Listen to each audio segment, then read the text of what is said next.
sudah pakai sanitizer.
Yes.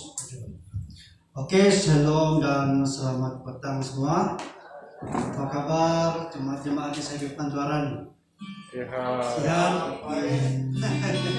Oke, untuk memulakan ibadah kita pada malam ini, mari kita ajak jemaat kita berdoa bersama-sama. Kita akan memulakan ibadah malam kita, dan shalom kepada kawan yang pertama kali yang datang berbakti bersama.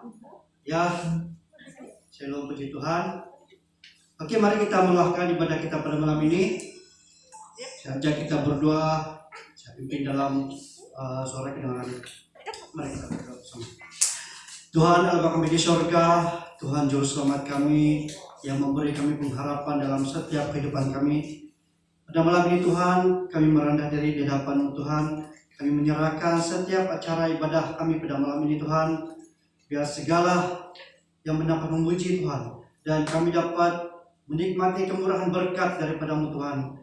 Lewat ini Tuhan, kami menyerahkan setiap kehidupan kami Tuhan. Kami berdoa setiap jemaat yang ada datang pada malam ini Tuhan, dan jemaat yang ada di rumah, yang dalam online atau dalam perjalanan ke ibadah pada malam ini Tuhan. Kami berdoa untuk setiap ini Tuhan, agar diurapi dengan kuasa berkat-Mu Tuhan Yesus Kristus. Biarlah setiap anak-anak ini Tuhan menerima saluran berkat daripada-Mu Tuhan. Saat ini Tuhan Yesus Kristus, kami berdoa juga Tuhan setiap yang terlibat dalam pelayanan, baik pelayanan Gojek, baik pelayanan pimpin pujian, baik pelayanan dalam menyampaikan firman-Mu Tuhan. Dan kami berdoa juga setiap anak-anak yang setia kepada Engkau Tuhan Yesus Kristus untuk terus diberkati, dipelihara dengan pimpinan-Mu Tuhan Yesus Kristus. Tuhan, terpujilah Tuhan Juru Selamat kami. Kami mengucap syukur semuanya Tuhan di dalam nama Tuhan Allah Bapa, Tuhan Juru Selamat kami. Terima kasih Tuhan. Amin. Oke, seterusnya saya silakan membaca firman Tuhan dulu. Kalau dia adalah saudara, saya setting dulu lah. Saya pun Jenal Felix. Yes. Oke, dipersilakan untuk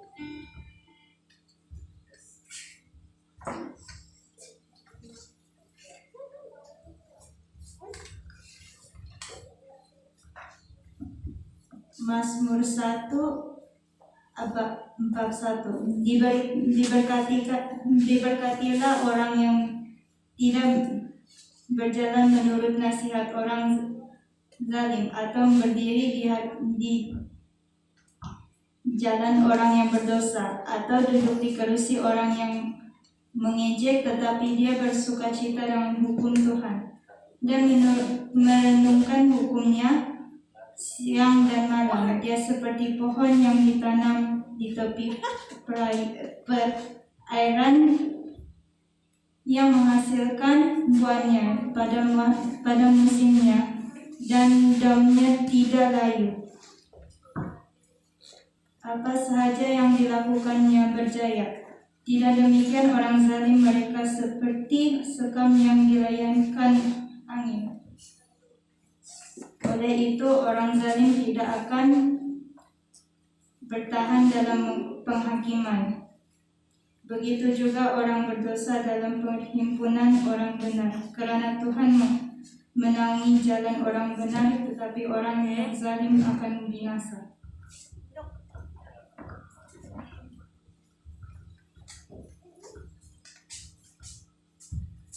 Oke, puji Tuhan atas pembacaan firman tadi. Oke, seterusnya kita akan masuk dalam tim pujian penyembahan.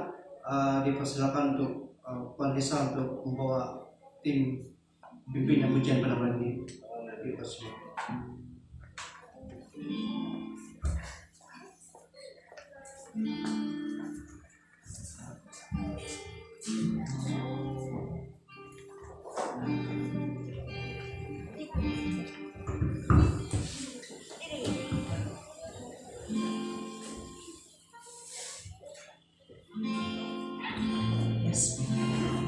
Shalom. Boleh dengar bahkan? Oke, puji Tuhan, hari ini kita masih bersama, masih ada kesempatan untuk memuji Tuhan, masih ada kesempatan untuk beribadah walaupun tadi siang ada yang sudah hadir kan? Jadi orang bilang jangan kalah, siang datang malam pun datang, yang penting ada kerinduan untuk memuji Tuhan, ada kerinduan untuk mendengar firman Tuhan. Jangan putus asa, orang bilang kan, right? Mari kita sama-sama bangkit, mari kita mengucapkan syukur kepada Tuhan selama 1 minggu ini. Sambil bertepuk tangan.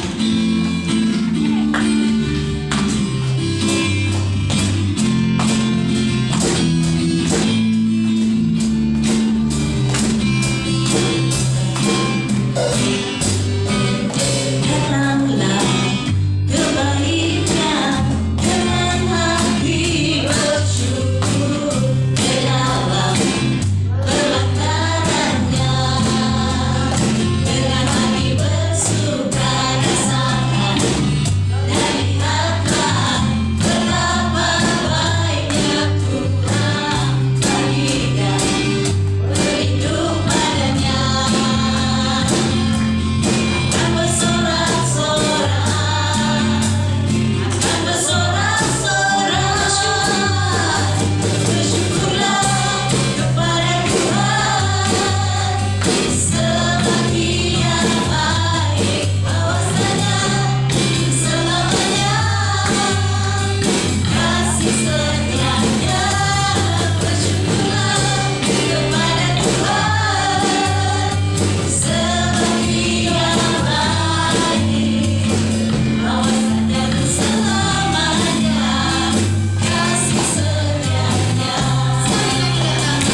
Walaupun tenang di depan teriak-teriak, tapi hati kita jangan panas.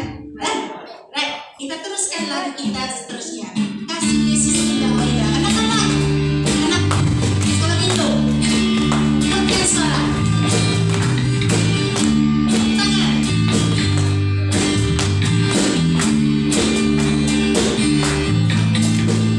Kasih Yesus indah, indah, oh indah. Kasih Yesus indah, indah, oh indah.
Lirik ini dia katakan indah seperti pelangi.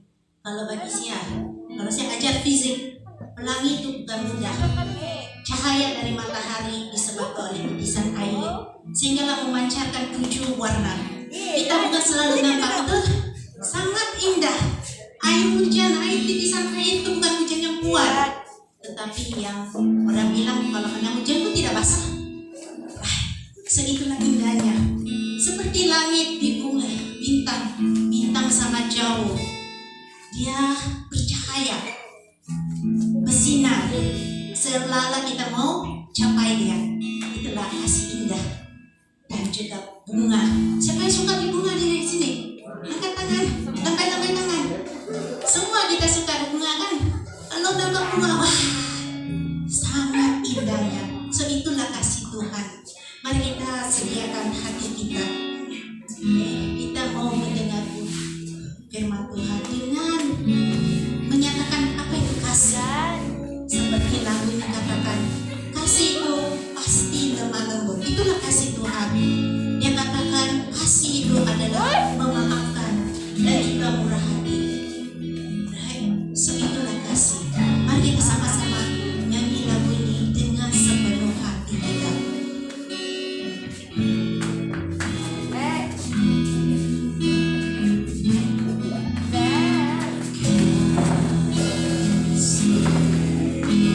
Kasih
Kami bersyukur kepadamu ya Tuhan atas kasih-Mu yang tiada berkesudahan kepada kami. Karena Engkaulah Tuhan yang senantiasa memberikan kami keselamatan. Engkau Tuhan yang memberikan kami kesehatan. Begitu juga segala keperluan kami, Tuhan yang menyediakan. Ya Tuhan, haleluya. Saat ini Tuhan, kami akan mendengar firman-Mu. Mohon ya Tuhan, tempat ini sekiranya ada kuasa-kuasa kegelapan atau roh jahat yang coba mengganggu pendengaran kami, pengertian kami. Dalam nama Tuhan Yesus, kami singkir semuanya itu. Dan mohon Tuhan anak-Mu yang menyampaikan firman-Mu pada malam hari ini Tuhan, mohon Roh Kudus mengurapi anak-Mu supaya dapat mengubah satu persatu maksud firman-Mu sehingga kami memahami dan kami dikuatkan, kami diberkati dengan firman-Mu ya Tuhan. Dan firman-Mu bukan berlalu begitu saja, tapi firman-Mu menguasai kehidupan kami. Dalam nama Tuhan Yesus kami berdoa dan berserah kepada-Mu Tuhan. Amin. Oke. Terima kasih kepada pimpin pujian dan timnya. Saya tidak kata apa kabar semua karena tadi pun kita kata sudah baik-baik dan sehat-sehat. Cuma kita bersyukur kepada Tuhan atas kasih dan penyertaan Tuhan kepada kita. Karena Tuhan sentiasa memberikan kita kesehatan, Tuhan yang memberikan kita keselamatan. Itulah kasih Tuhan tiada berkesudahan. Puji Tuhan. Saya juga tidak lupa untuk berterima kasih kepada pimpinan gereja karena selalu memberikan saya peluang dan kepercayaan untuk sampaikan firman Tuhan. Dan saya juga bersyukur kepada Tuhan karena walaupun ketiadaan pastor bermula daripada bulan ini, tapi saya melihat di dalam jadwal kita banyak ramai sudah yang ditampilkan untuk menjadi penyampai firman Tuhan. Puji Tuhan. Jadi ini satu perubahan yang sangat baik, karena selama ini hanya 4 orang yang kamu dengar sampaikan firman Tuhan, yaitu Penutup Midi, Pastor, saya dan Deacon Patrick. Tapi mulai daripada bulan ini ramai. Jadi sebenarnya mereka ini dia punya bakat dan karunia terpendam sebenarnya, tersembunyi. Tapi sebenarnya mereka ini bukannya baru, sebab dia sudah biasa di dalam disampaikan firman Tuhan, di dalam persekutuan doa dan kelompok sel. Jadi bukan baru bagi kita lah, cuma di dalam ibadah hari Ahad kira macam barulah. Tapi saya percaya mereka yang sebenarnya ada kerinduan dan ada karunia sebenarnya dapat kita tampilkan supaya kita tidak kekurangan penyampai firman Tuhan. Puji Tuhan, itu satu perubahan yang sangat baik. Mari kita beri tepukan untuk Tuhan. Haleluya. Oke, untuk tidak membuang masa,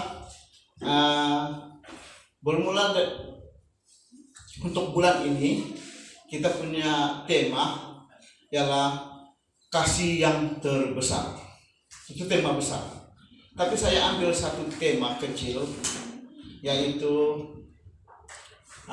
kasih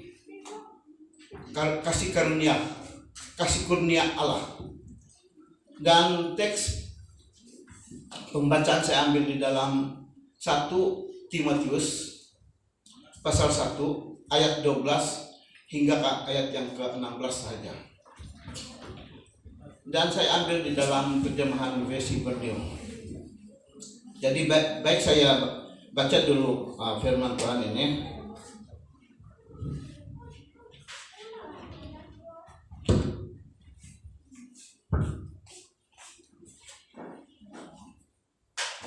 Oke, saya pakai spek dulu lah. Masalah mata.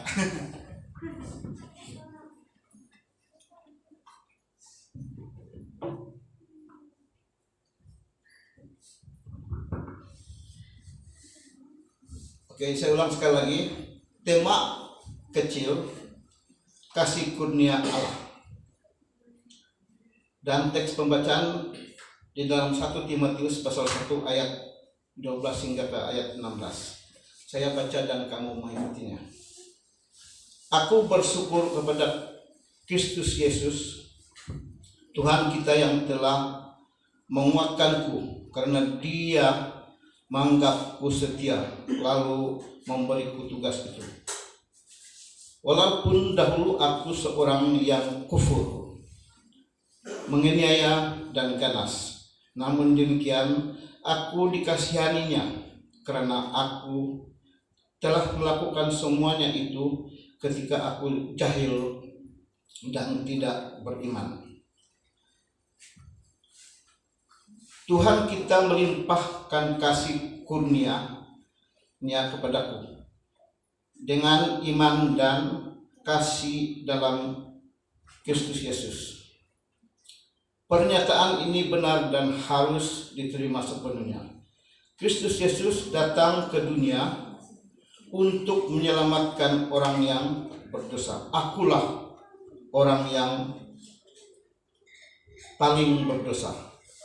Namun demikian, justru itulah aku dikasihani supaya Yesus Kristus dapat menunjukkan kesabarannya yang tidak terhingga sebagai contoh kepada orang yang akan beriman kepadanya untuk hidup kekal. Ini adalah surat pertama Rasul Paulus kepada Timotius. Setiap manusia di dunia ini tiada satu yang tidak berdosa. Semuanya berdosa. Lahir saja sudah berdosa. Apakah dosa yang dilakukan oleh manusia? Kita sudah ulang-ulang beritahu, belajar. Yaitu ada dua. Satu, dosa warisan yang dilakukan oleh Adam dan Hawa.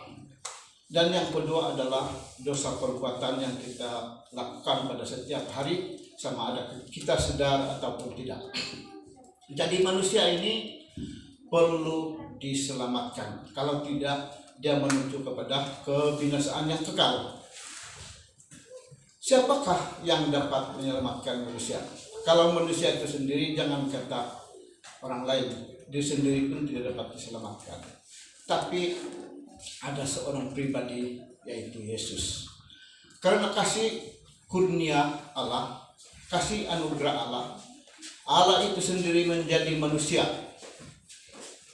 100%, datang ke dunia ini menyelamatkan kita yang berdosa.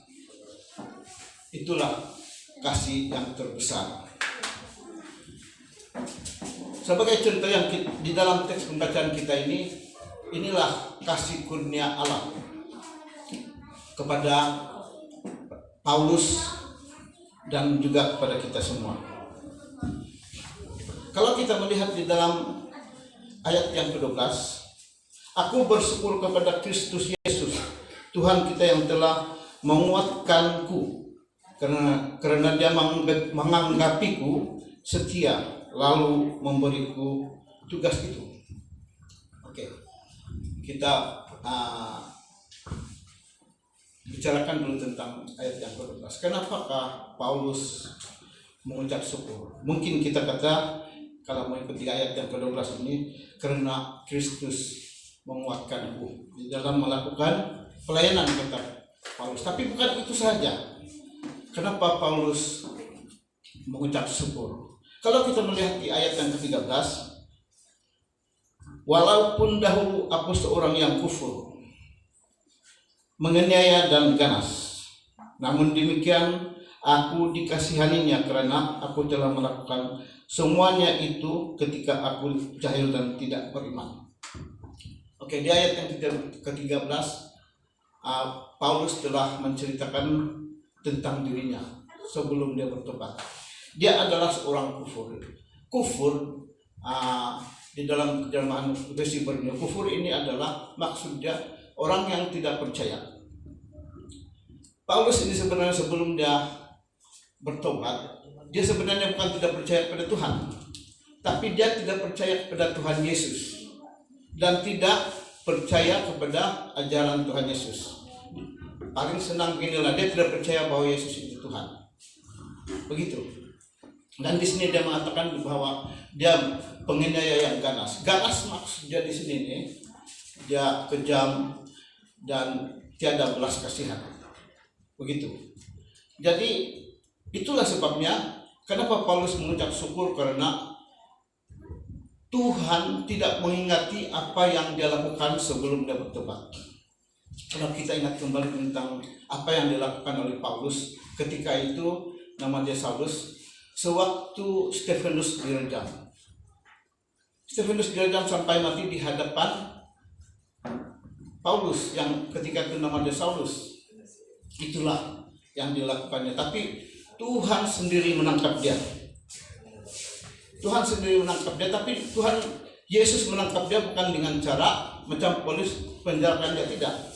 Tapi dia menangkap Paulus itu supaya berubah, hidupnya berubah daripada ganas kepada pelayan Tuhan yang begitu luar biasa. Dan segala perbuatan Paulus Tuhan tidak mengingati lagi. Jadi yang sebenarnya pengampunan yang Tuhan berikan kepadanya ini tidak selayaknya dia terima. Terus sebabnya di sini dia kasih kurnia Allah kepada Paulus. Begitu juga dengan kita. Mungkin ada di antara kita yang ada latar belakang dahulu yang bukannya orang baik. Saya ambil contoh saya sendirilah. Sebelum saya mengenal Yesus, saya ini bukannya orang yang baik. Saya ingat lagi masa sebelum saya masuk tentara, banyak yang kami lakukan, mencuri ayam lah, mencuri buah-buahan lah, begitu. Jadi latar belakang itu memang tidak baik. Tapi semuanya itu apabila kita percaya kepada Tuhan Yesus, dia tidak ingat lagi. Bahkan Tuhan Yesus bukan hanya mengampuni kita, tapi dia memakai kita menjadi alatnya. Seperti mana Paulus, orang yang ganas, orang yang tidak ada belas kasihan. Bila Tuhan tangkap dia, diubah menjadi orang yang baik, bukan hanya baik, dia dipakai untuk memberitakan Injil keselamatan. Begitu luar biasa sehingga dia dikira sebagai rasul. Tengok, begitu besarnya kasih Allah yang tidak selayaknya diterima oleh Paulus. Sepatutnya Paulus itu dihukum sebenarnya, tapi karena kasih kurnia Allah, dia tidak dihukum, bahkan dia diampuni dan dipakai oleh Tuhan. Begitu juga dengan kita. Kita teruskan dulu di ayat yang ke-14. Oke, sebelum masih lagi ayat ke-13 pula. Dia kata, Aku dikasihaninya karena aku telah melakukan semuanya itu ketika aku jahil dan tidak beriman. Kata Paulus, dia dikasihani karena sewaktu dia melakukannya itu dia tidak tahu apa-apa, dan dia masa itu dia tidak percaya kepada Tuhan Yesus. Begitulah. Begitu juga dengan kita. Sebelum kita bertobat, kita melakukan semuanya itu karena kita tidak tahu bahwa itu betul atau tidak. Oke, ayat yang ke-14. Tuhan kita melimpahkan kasih kurnia-Nya kepadaku, kata Paulus, dengan iman dan kasih dalam Kristus Yesus. Oke, di sini dia kata melimpah kasih kurnia. Maksud melimpah di sini ini ialah kasih yang tiada akhirnya, tiada kesudahan. Maksudnya itu kasih kurnia ini kekal selamanya. Itulah yang dimaksudkan kasih kurnia. Apabila kita percaya dan beriman kepada Tuhan Yesus, kasih kurnia Allah yang melimpah ini tiada kesudahannya. Oke, di ayat yang ke-15. Pernyataan ini benar dan harus diterima sepenuhnya. Kristus Yesus datang ke dunia untuk menyelamatkan orang yang berdosa. Kata Paulus, akulah orang yang paling berdosa. Itu pengakuan Paulus. Akulah orang yang paling berdosa. Jadi di ayat yang ke-15 ini, kedatangan Tuhan Yesus yang pertama, dia bukannya cerita dongeng. Itu adalah kisah benar dan satu fakta bahwa Yesus itu memang benar, bukan hanya cerita dongeng. Jadi itulah di sini dia mengatakan dia datang ke dunia untuk menyelamatkan orang yang berdosa. Kita semua inilah yang diselamatkan oleh Tuhan Yesus. Inilah kasih yang terbesar. Dia sanggup menjadi manusia 100% dan mati di kayu salib, bangkit pada hari ketiga, dan kuasa maut telah dikalahkan, dan kita merdeka. Kita dimerdekakan. Inilah kasih yang terbesar, yaitu Tuhan Allah memberikan anaknya yang tunggal, Yesus Kristus. Sebab kalau kita melihat di dalam Yohanes pasal 3 di ayat yang ke-16, betapa besarnya kasih Allah akan dunia ini. Setiap orang yang percaya kepadanya tidak binasa, melainkan beroleh hidup yang kekal. Jadi itulah setiap kita yang sudah diampuni akan dosa kita ini, kita akan memiliki hidup yang kekal. Kalau Tuhan tidak mengampuni kita, kita pasti menuju kepada kebinasaan yang kekal. Oke, di ayat yang ke-16. Namun demikian justru itulah aku dikasihani, supaya Yesus Kristus dapat menunjukkan kesabarannya yang tidak terhingga. Cukup di sini dulu. Di sini Yesus menunjukkan kesabarannya kepada setiap orang yang melakukan dosa itu, seperti mana Paulus dan kita semua. Coba kita bayangkan kalau Tuhan itu tidak sabar dengan kita. Sewaktu kita dalam melakukan dosa, lepas itu dia tidak sabar, dia hukum kita, betul kan?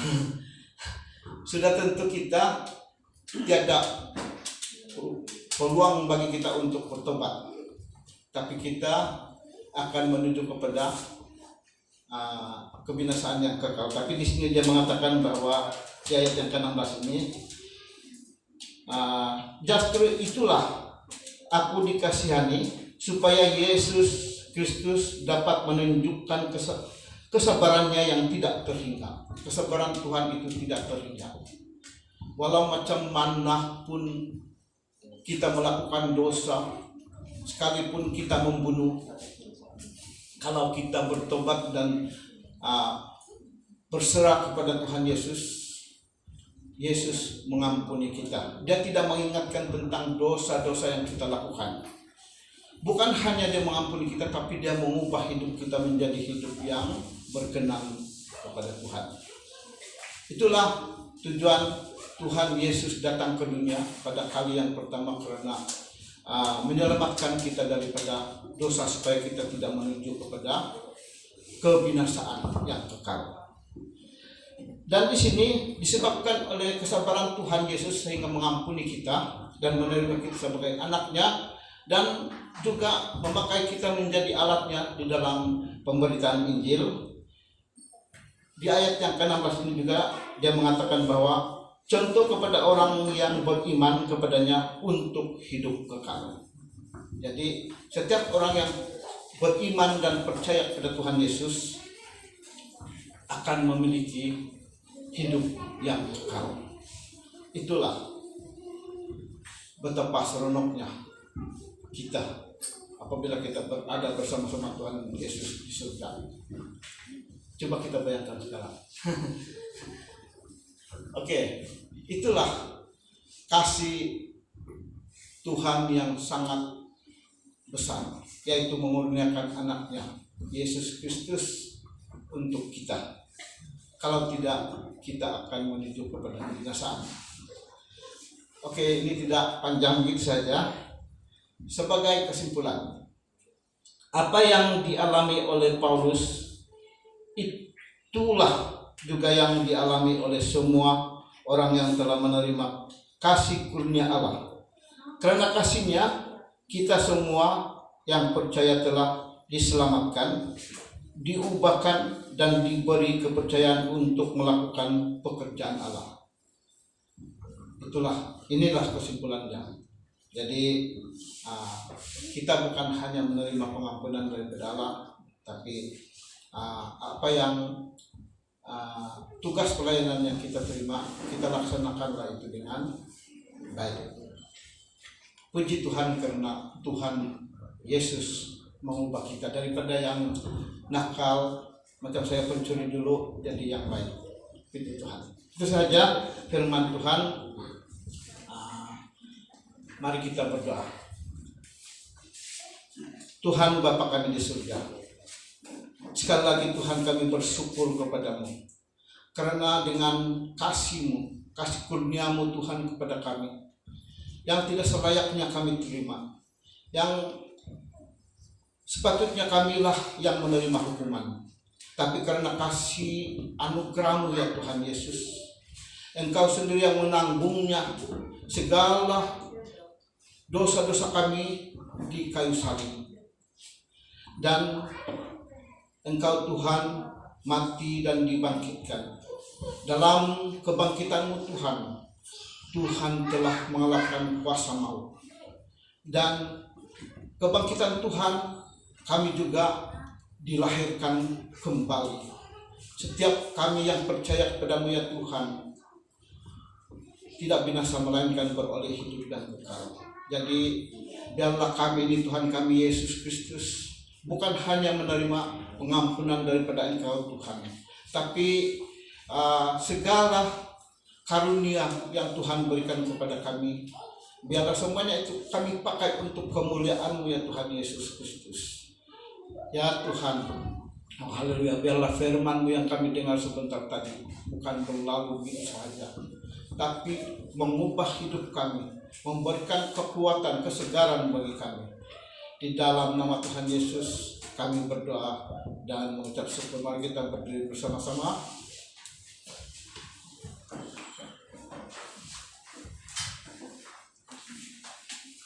Oke. Aku bersyukur, aku percaya kepada Allah, Bapa yang Maha Kuasa, Khalik Pencipta langit dan bumi, dan kepada Yesus Kristus anaknya yang tunggal, Tuhan kita yang dikandung daripada Roh Kudus, lahir dari anak darah Maria, yang menderita sengsara di bawah pemerintahan Pontius Pilatus, disalibkan, mati dan dikuburkan, turun ke dalam kerajaan maut. Pada hari yang ketiga bangkit pula dari antara orang mati, naik ke surga, duduk di sebelah kanan Allah Bapa yang Maha Kuasa. Dan dari sana yang akan datang untuk menghakimi orang yang hidup dan yang mati. Aku percaya kepada Roh Kudus, gereja yang kudus dan persekutuan orang kudus, pengampunan dosa, kebangkitan tubuh, dan hidup yang kekal. Amin. Oke, saya serahkan kepada MC.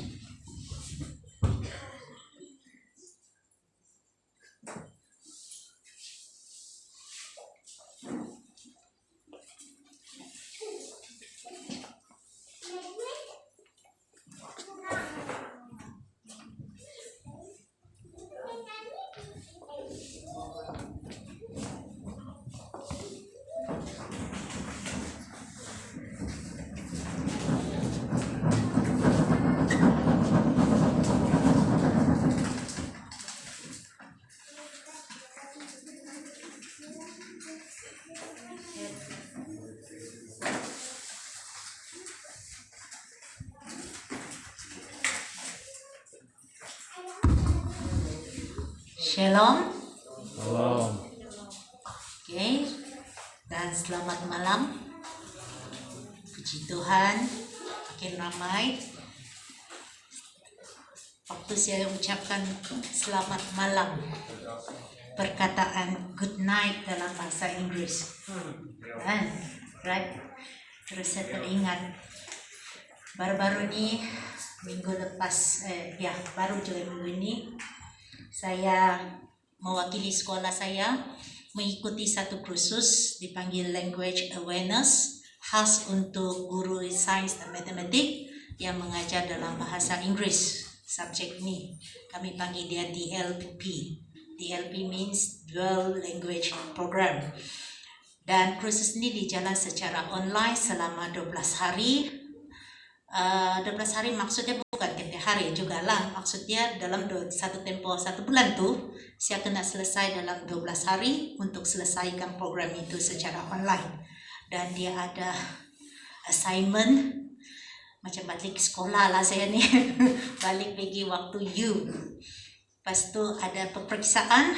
Kalau saya lulus peperiksaan ni, then saya kena ikut lagi second, iaitu kita panggil dia advance program. So minggu lepas saya terbaca satu artikel tentang language awareness ni yang berkaitan good morning, good afternoon, good evening dan good night. Bahasa Melayu selamat pagi, selamat tengah hari, selamat petang dan selamat malam kan. Alright. Saya dapati ada kekeliruan di sini. Bahasa Melayu dengan bahasa Inggris ini. Right. Selamat malam. Kalau kita sudah malam, selamat malam. Right. Kalau bahasa Inggris good night itu maksud ya selamat mau tidur sudah itu. Tidak mau jumpa lagi. Selepas saya ucap selamat malam tuh kan atau good night, janganlah jumpa. Besok kita jumpa. Itulah perkataan beza dia. Lepas itu selamat petang. Kalau kita selamat petang jam 1 petang kan? Pas 1 jam 1 sudah tuh, petang sudah tuh.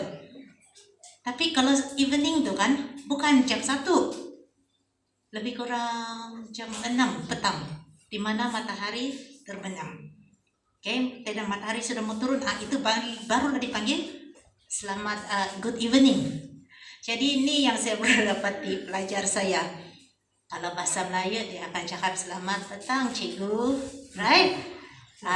Kelas saya ni kadang-kadang dari jam 1, pernah saya ada kelas 1.20 hingga 2.20. Jadi sebab saya mengajar sains, fizik atau matematik dalam bahasa Inggris, jadi pelajar ni masuk kelas saya,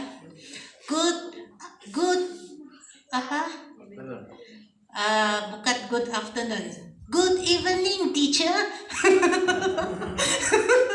Terus saya senyum dalam good evening, matahari masih terang. Itu yang pertama. Dari mana itu good evening tuh inilah kekeliruan yang berlaku. Dia guna bahasa Melayu, tukar pergi bahasa Inggris. Jadi sekarang ni saya cakapkan selamat malam. Dalam bahasa Inggris good night maksudnya selepas ni good night jumpa besok. Right, itu hanya sharing sajalah. Okay, sharing saja. Right, so sebelum saya sampaikan pengumuman, kita akan jalankan tanggung jawab kita, pemberian uang persembahan, sama ada persepuluhan ataupun apa-apa saja pemberian, dan saya akan pimpin kita dalam doa. Mari kita berdoa. Haleluya. 亲爱的天父，满心感谢主能够再次的带领我们来到主的当中，感恩主的带领之下，赐给我们拥有一个美好的一天，再次来到这里来团契，听你的福音，去赞美你啊，爸爸，让我们的心永远向着你，让我们一心一意的去敬拜你啊，爸爸，也求你让我们现在所奉献的都是从我们的心里。让我们献上更美好的，无论是金钱或者是我们的精力，都献上给你。主啊，祝福我们每一位，让我们所赐给的每一个都是能够荣耀你，不只是你的福音，你的工作也能够传达。也求你继续的带领我们的财政，赐给他们聪明智慧，来去经营这些金钱，让这个金钱能够带来更多的欢乐，更多的心思，更多的荣耀你的名。所以我把一切交托在你手中，愿主天父能够祝福。这样的祷告是奉靠主耶稣基督的生命去求，阿门。Right, kita sebelah sini seperti biasa, walaupun sudah endemik orang bilang kan. Right. Masih lagi kita ikut SOP. Sekolah pun masih ikut SOP ya. Oke, saya akan sampaikan pengumuman. Oke, seperti yang kamu nampak di paparan di sini. Bagi yang tidak berkesempatan untuk memberi hari ini, tidak apa, kita masih lagi online transfer. Oke, ada nomor account di depan ini lah. Jangan risau. Oke, activity sepanjang minggu masih diteruskan. Yaitu pada hari Isnin kita masih ada persekutuan doa khas COVID walaupun endemik. Masih kita teruskan doa sebab COVID itu masih ada wujud lagi, right?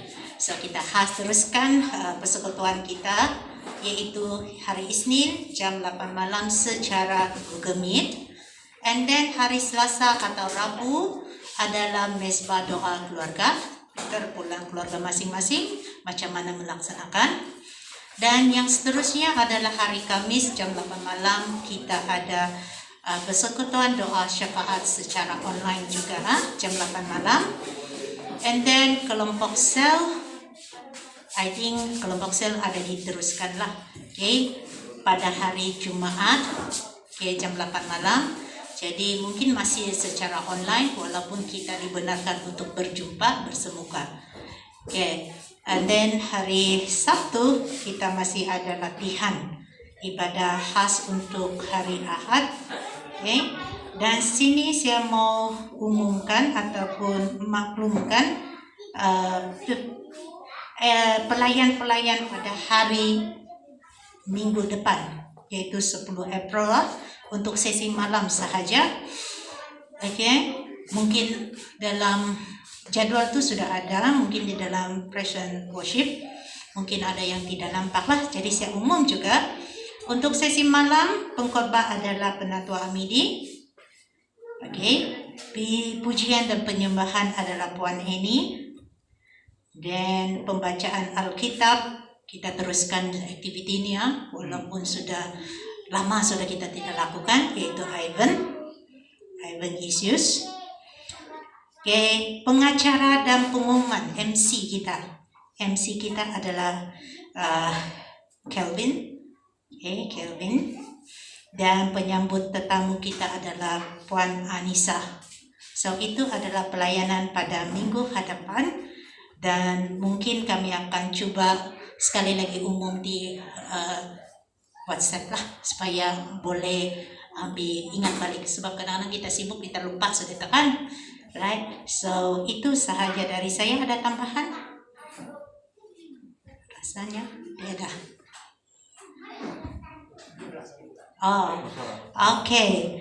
Em, Kalau ikut dengan kalender 15 hari bulan tuh adalah Good Friday kan. Kita akan berada di gereja sisi pagi itu kan. Alright. Kita akan beribadah, tetapi 17 hari bulan itu yaitu hari Ahad, kami majelis gereja menjemput semua jemaat untuk bersama, walaupun sesi malam pun berturut bersama. Selepas kebaktian Ahad pagi kita ada mesyuarat agung. Mesyuarat agung gereja. Jadi waktu itu kita akan buat pemilihan majelis gereja yang terbaru. Jadi kita sebagai jemaat SIB Pegan, itu adalah tanggung jawab kita untuk memilih EJK ataupun majelis gereja. So wajiblah. Kalau saya wajib letakkan, kalau mengundi wajib mengundi. Saya rasa itu sahaja, dan saya jemput penatua untuk doa penutup.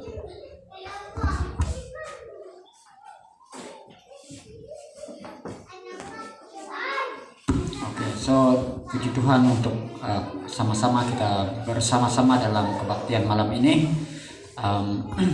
Ada yang belum lagi sempat diatur, yaitu pelayanan kanak-kanak.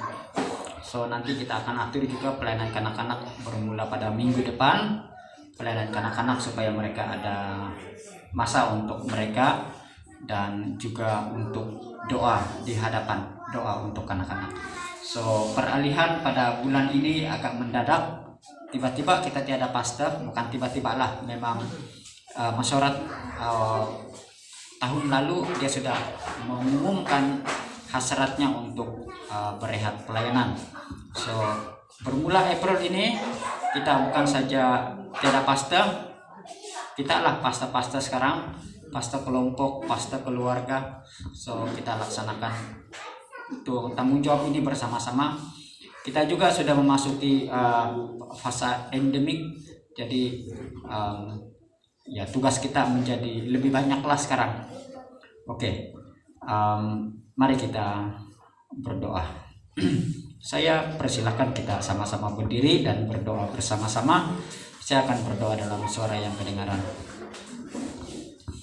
Ya Bapa di surga, pada malam ini kami sudah bersama-sama dalam kebaktian sesi malam, dan terima kasih Tuhan, kami menaikkan pengucapan syukur atas kebaikan Tuhan yang memberikan kami kesempatan, memberikan kami kekuatan, memberikan kami waktu untuk disegarkan, sehingga kami tetap hidup di dalam kesungguhan mengikuti Engkau dengan iman yang sungguh. Dan pada bulan ini kami belajar tentang kasih Allah, kasih Tuhan, kasih Bapa di surga yang begitu besar.